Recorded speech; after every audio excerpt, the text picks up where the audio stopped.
எங்கே போகிறோம்? ஆஸ்பத்திரி கிளினிக். எதுக்கு?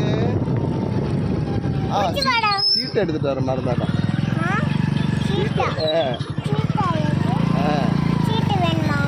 ஆமாம், கண்டிப்பாக சீட்டு வேணும். சீட்டு எடுத்துகிட்டு வரதுக்கு மறந்துட்டோம். என்ன பண்ணலாம்? வீட்டுக்கு வந்துருச்சு.